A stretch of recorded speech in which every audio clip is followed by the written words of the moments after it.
Woo! Heyo! What's going on, y'all? Welcome back after Thursday Night Football. Jacksonville Jaguars get the dub Nom, nom. over the New Orleans Saints. Is a big road victory. It may not seem like much, but the Saints were very inspired. They were at home, the Superdome, prime time, needing a win to get a winning record in Jacksonville. These are the games we said before the game started that they have to win if they want to be who they think they are. What do you think? Yeah, I'm thinking the same thing, man. Look, the Jags 4-game win streak. You and I said it. They're going on a 4-game win streak on Thursday Night Football. That's exactly what they did. The Saints were playing inspired when they tied it up there at the end, but they needed the win again. Kind of like I said during the stream, they needed it to be like, "Yo, we're NFC South Division winners. Watch." And so far, they have not proved that again for the second game in a row. Derek Carr throwing over 50 times for over 300 yards and still coming up short when it mattered. And we're talking about the red zone efficiency. They went to the red zone 4 times. They came in with 2 field goals, 2 touchdowns. Yes, the field goals were important because at the time, me and you were like, get the points. You know, these will be important later. They did turn out to be important later. But 4 touchdowns, you're looking at a 28 to possibly 28 points going to the fourth quarter there. Those would be very, very much more important than the field goals they got. So they just outright lost this one, and their struggles to get touchdowns in the red zone continues. Yeah, it felt like when the game first started, it was like Jacksonville was definitely playing better football, even though they had those 2 turnovers. The Saints weren't able to. The first turnover, the fumble, they weren't able to turn into any points. And then the fumble recovery, I think they ended up missing the field goal. No. One of them they missed, yeah. One of them they missed, but ultimately they weren't able to capitalize on the times that they did get the ball. Now, moving into the second half, I thought that Jacksonville and the Saints were very balanced in the second half. And that's why you saw the Saints kind of pull back into the game. But ultimately, I've never been a believer in this Saints team, right? I'm not. There are certain teams in the NFC I like more. That doesn't mean the Saints won't be a wild card playoff team. That doesn't mean that they can't scratch their way to a 7-10 or 8-9 record, and that in the weak NFC is good enough for, that 7th wild card spot that just opened up a couple years ago. So I think if you're a Saints fan, it's just one of those seasons that, yeah, you're going to win some games, you're going to lose some games. You may get that playoff excitement, but deep down that you're not doing anything special. Now, for Jaguars, it's the opposite. You played competitive football last year in the playoffs. You could have beaten the Chiefs, but you had drops, just like that drop in the end zone. There was plenty of drops in the Jags game, plus fumbles on the goal line. And it still came down to an onside kick at the end. So I do think this whole team, that it's kind of like you build something up, like playing Kansas City. It's like you're Jacksonville, you're inexperienced, you're Trevor Lawrence. It's your first playoff game. You throw 3 interceptions in the first half, and you come back and win that game. Then to play the Chiefs, it's like, okay, how do we see ourselves? Because ultimately they have to define who they are. How they define themselves is how we will perceive them to be. Yeah. And I think when they went out there and played the Chiefs, they wanted that game, but I don't think they were mature enough to handle it. It's like they couldn't catch the ball. They couldn't hold on to the ball. It was like they just needed to lose that game. When I watch them this year, I feel like they cannot wait for that rematch so that they can go out there and prove, that this moment's not too big for us. The new Jacksonville Jaguars are going to bring a Lombardi to Jacksonville, Florida for the first time ever. Woo. And Trevor Lawrence, it just shows how valuable your top quarterback is and your head coach. Like, if you can figure out your head coach and your quarterback, you're going to make playoff pushes every year. Like, name one team that's got their head coach and their quarterback figured out, and they are struggling to make a playoff push. You won't. Yeah. You know what I mean? Like, the Saints, Is Derek Carr the guy? Maybe, but is their head coach? He'll be gone next year. Yeah. So, and there's plenty of that going on. But when you get like Andy Reid and Mahomes and Zach Taylor and Joe Burrow, and I'm going to put it in that category, Trevor Lawrence and Doug Peterson. Hmm. I really do think that Jacksonville did two things right, and it's the most two important things in order to be serious, in contending for a Super Bowl. And Jacksonville, man, do you think they're on the NFL map? Getting what do they got to do to get into your top five? Oof, that's a very good question because now they're 5-2. 5-2. They don't have the best record in the NFL. You need a lot of teams this week to lose. And between the Dolphins and the Eagles later, what we're going to talk about, you're still not going to have the best record in the NFL. What I didn't like to see, and you mentioned, okay, let's move to the second half because it was a little bit more equal. Trevor Lawrence didn't have that many passing yards until that fourth quarter. Hey, we need to score this touchdown to be in the lead, right? They were tied 24-24. I think he had a total of 12 or 20 pass yards in the entire second half before that fourth quarter touchdown run. That's kind of the difference here, right? Because you could have put this game away, the Jaguars, right? They could have put this game away with the way they were rolling in the first half. And you got to credit the Saints offense regardless, but you got to put the games like this away because you see guys like Josh Allen, like Joe Burrow, like Stafford, like Mahomes. These guys put it away in the second half, and they're not going into the last 4 minutes of the fourth quarter with only 20 passing yards. You know what I mean? So Right. that right there was a big factor for me. Trying to force feed Calvin Ridley, I understand. You guys took a look at Twitter and were like, man, we're getting shit on for not only signing this guy and missing out on a year of him, but not getting him the ball in a Thursday Night Football primetime game in a game where he only had one catch for 5 yards, right? I get that. But similar to what Josh Allen was doing with Stephon Diggs in certain times against the Giants, I believe on Sunday Night Football, you were force feeding him, I think, at the wrong times. You were giving him opportunities when the opportunities weren't really there.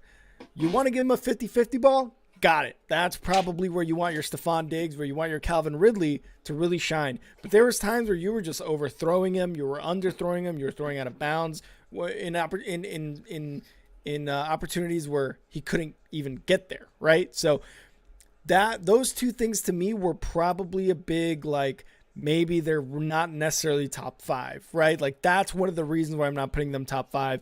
The Jags defense, though, probably getting up there as far as defensive top five. They did a great job. Yes, they weren't able to take the ball away, but turnovers when it mattered and, defending the passes, batting down passes, getting pressure. That's where those little things you get pressures in the stat book, but what do they really do, right? Like that's what matters. You can get pressured all the time, but they'll complete a 3rd and 10 for 15 yards and get a first down. They were getting pressure and they were stopping drives. That's what Jacksonville does defensively outside of the turnover game. That is very important. Yeah. What do you think about that game coming down to that drop ball, though? I mean, you gotta love the fight that the Saints showed. It looked like, at least to me, that this game was going to continue to be like the Saints get a touchdown, Jacksonville's going to get a touchdown. Like the Saints were going to keep climbing, but Jacksonville was going to keep pulling. Mm-hmm. And they did what they needed to do. They got to stop. They stopped Jacksonville from pulling. They got the ball back. They scored a touchdown. They went for 2 and got it. Mm-hmm. Right? Mm-hmm. They tied the game.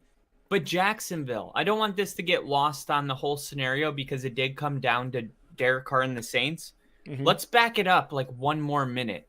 And Trevor Lawrence comes onto the field with a tie ball game on the road in the Superdome with the momentum totally shifted towards the Saints. Mm-hmm. And that is why, man, that moment is just not too big for him. He goes out 3 plays, touchdown. Forget about it. I mean, that's the difference. Like last year, there was a lot of clutch moments and you saw them and you're like, this guy just got it. It's like, have you in School of Rock when he's like, you got it. I don't know what it is, but you got it, girl. Mm-hmm. when they're auditioning for the singing. Yeah.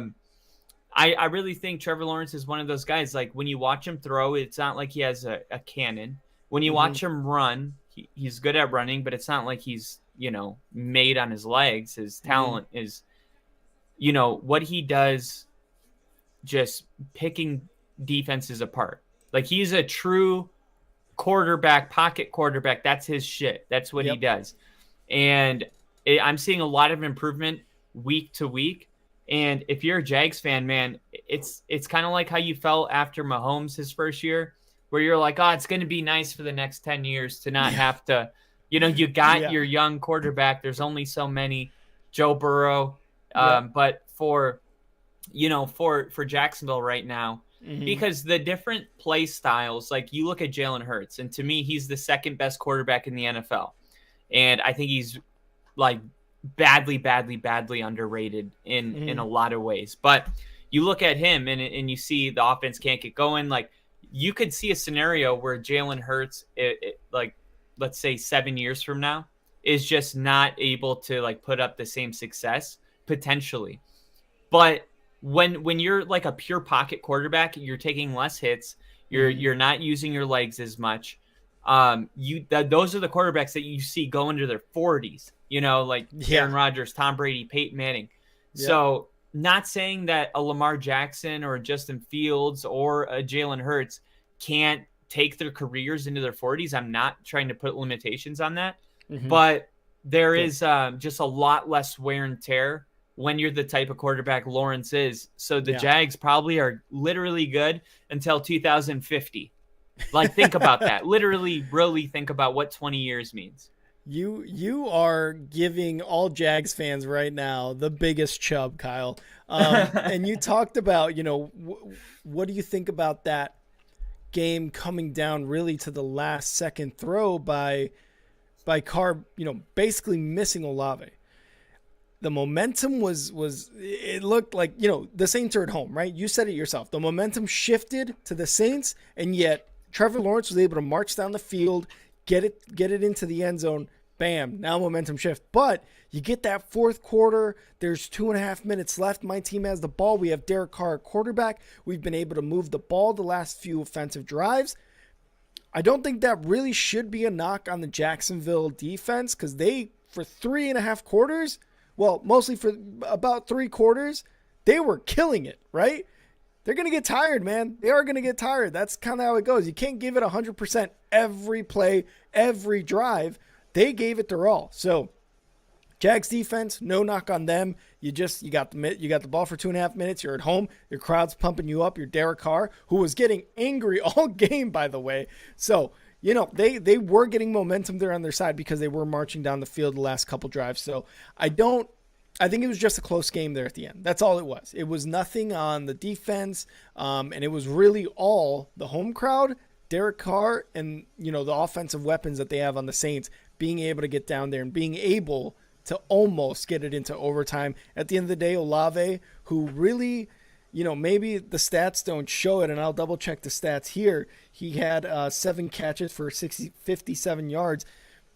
He wasn't really in a position to make a big impact this game. And a lot of that was, just not being at the right spots for Derek Carr to throw, missing catches, catches bouncing off your hands, just completely dropping them. So he had a rough game, and Derek Carr was giving it to him, making sure that he knew about it. So again, no knock on Jacksonville's defense. For 3 quarters, they fucking absolutely killed it. It's just the fourth quarter where, the Saints decided to wake up and realize that we need a touchdown to make this a game at the end. Yeah, and the Saints have had their bye week, right? Mm-hmm. I believe so, because you said Jacksonville was 5-2. Let me double check. No, The no. Saints are 3-4. They have not had a bye week. Tampa Bucks have had the bye week. Oh, okay. Yeah. Well, I was gonna say, if they're going in, a lot of times they'll put them on Thursday night right before they go into a bye. Mm-hmm. The Saints this year will get a week 11 bye, so they're Okay. still So gonna have later to on. put. Yeah, exactly. So they're gonna have to put together some, let's see, 3 more football games Mm-hmm. before they get to get any rest. So it's not like it's gonna get easier. Mm-hmm. They got extra time to rest for their next opponent. But still, man, their next opponent is here we go. It looks like it's gonna be The this Colts. Colts. Yeah. The Colts. So that's a very winnable game, and then you got the Yeah. Bears. So all of a Yeah. sudden, you have a winning record going into the Vikings game, and that's why I wanted to set this up, because I could really see the Saints being a team that like when we're in December and we start seeing the early playoff picture, the Saints are going to be that team on the bubble, and they're not going to leave the bubble. I don't see them. They're just ran really well, and they could probably end up around with the awkward, uneven number of games now. I would say 8-9 or 9-8. Yeah. Something like that. Yeah. But whereas Jacksonville, remember they've won all of their games not played in Jacksonville. Their 2 losses were in Jacksonville. I say not played in Jacksonville because they won one in London. But Jacksonville right now is riding I think they started 0-2. 4-game win streak. And now they're on a 4-game win streak. Yep. This Jags team right now is hotter than any team. I think 4 in a row is when you're really on fire. Like They're one in a than row. The hot zone, Kyle. Yeah. Like you get one win and you're like, oh man, I'm hoping next week we can build off this. Yeah. And then you do. And then you go into that 3rd week and you win. And then you're hot. And then you win that 4th game. And it's like, we are officially rolling, which is pretty important. When you look at who Jacksonville's playing next, they got to play the Steelers. Not going to be an easy game. The Steelers are still a very physical team. And then right after that, they're playing the 49ers and the Titans. Oof. Like Mike Vrabel's he's a very physical, run the football, like wear you out kind of guy. Yeah. So when you look at Jags, 49ers, Titans, you're like, these are very tough back-to-back games to play. But, and I'll go back to what I said in the very beginning. If Jacksonville's going to be the team that we all think they're going to be, they have to win at least 2 of those 3, and I think they do. Let's say the 49ers game is a great opportunity for the rest of the league to tune in to what we're talking about right now. Because it's not going to be Jacksonville in the top 5. It's not. But if they can win that game against the 49ers 2 weeks from now, they'll be in everyone's top 5, just like that. I like it. Last thing I'll say about this game, Saints 3-4 right now, but we talked about who their next opponents are. The Colts and the Bears can easily be 5-4 heading into that Vikings game, like you said. And even the Vikings game can be a winnable into a 6-4 record. I still think they're going to win the South at the end of the day. I said it when they got Carr, and I'm going to say it here again, week 7 at the end of their loss against the Jaguars. I still think they're going to win the South. The Bucks, I don't think they're going to win out, right? But they are taking some beatings right now that they really need to take a hard look at what they're doing offensively in the red zone and improve that like ASAP, especially with Derek Carr, especially with Kamara, Olave, Michael Thomas, and, to an extent, Foster Moreau. He missed that. He was wide open. 9 out of 10 times, 99 out of 100 times, he catches that. That's a touchdown. We're going in overtime. It was just this one that he fucked up. The Jacksonville Jaguars, like I said, their defense is getting up there in top 5, right? And I think they, I feel like in most NFL circles, they probably are top 5 with the amount of times they're turning it over. This was one example that they're not going to keep it up every game, but I still think over the course of the season, they're going to be a top 5 defense. Trevor Lawrence and that offense looks good, especially coming out hot in the first quarter. If they can keep that up, man. Yeah, if they can keep that up, man, this winning streak is probably going to continue, and they're probably looking at let me see here. Where is the South? They're looking at not a favorable they're going to win the South by far. They're going to win the AFC South for sure, but I'm looking at their next few games, Titans, 49ers, and Steelers, like you said. That could be a 7-game win streak. This is your number 1 seed in the AFC. Yep. This is what I believe about the Jags, and I'm not willing to back off of it now, right? I think that they've already kind of stumbled through the beginning portion of their season.